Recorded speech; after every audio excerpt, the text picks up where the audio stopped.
no way. Richard K. furiously flips lid on Meghan's nonsense vindication over bullying scandal. Speaking on True Royalty TV's The Royal Beat, royal expert Richard K. questioned Meghan Markle's lawyer's remarks about bullying in a recent BBC documentary.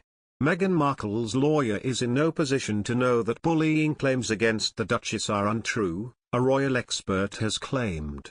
In the BBC documentary, The Princes and the Press, Jenny Afia said there were massive inaccuracies in the story that Meghan had bullied some of her staff. The allegations surfaced publicly in March this year and were branded a calculated smear campaign by the Sussexes, who fiercely deny any wrongdoing. On True Royalty TV's The Royal Beat, royal expert Richard K. questioned Meghan's lawyer's remarks. He said, "The thing that struck me about Jenny Afia was where she categorically said, as Meghan's lawyer, that the allegations of bullying were untrue.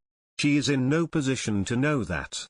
She could have said I am advised as her lawyer that the allegations are untrue, but she wasn't there and she doesn't know what the nature of the investigation by Buckingham Palace is, and, which is still ongoing into the claims and counterclaims."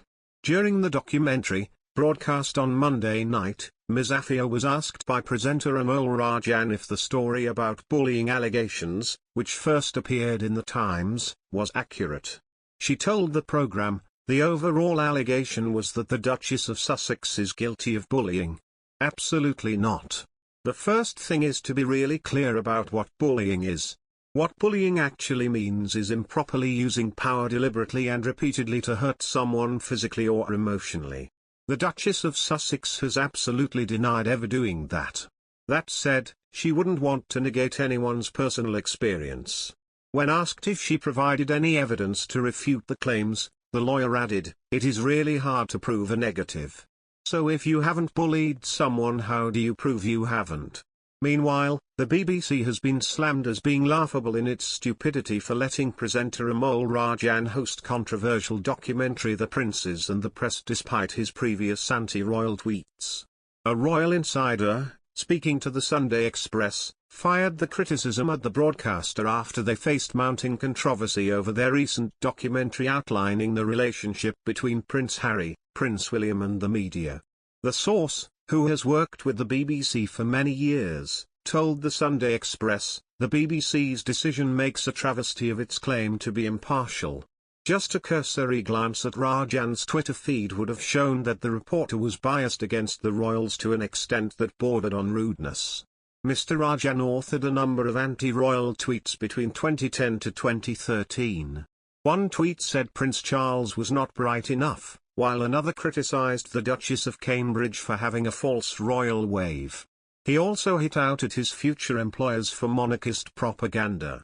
The journalist, who is also a presenter for Radio 4's Today programme, apologised for the commentary saying, in reference to very reasonable questions about some foolish commentary from a former life, "I want to say I deeply regret it. I wrote things that were rude and immature and I look back on them now with real embarrassment, and ask myself what I was thinking, frankly. I would like to say sorry for any offence they caused then or now. I'm completely committed to impartiality and hope our recent programs can be judged on their merits." However, there was a widespread furious reaction over the BBC's choice of presenter, both from members of the public and royal commentators. Royal commentator Richard Fitzwilliams hit out at the BBC, calling their choice of presenter ridiculous. Writing on Twitter, he said, "The choice of BBC journalist Amol Rajan as presenter of the series The Princes and the Press was ridiculous. His views on the monarchy were well known, but an impartial view was needed. It didn't examine the inaccuracies in Sussex's Oprah interview. Said very little that was new." Royal expert Dickie Arbiter agreed, responding, "Princes and the Press on #BBC2 revealed nothing new. There was clearly an agenda and no prizes for guessing what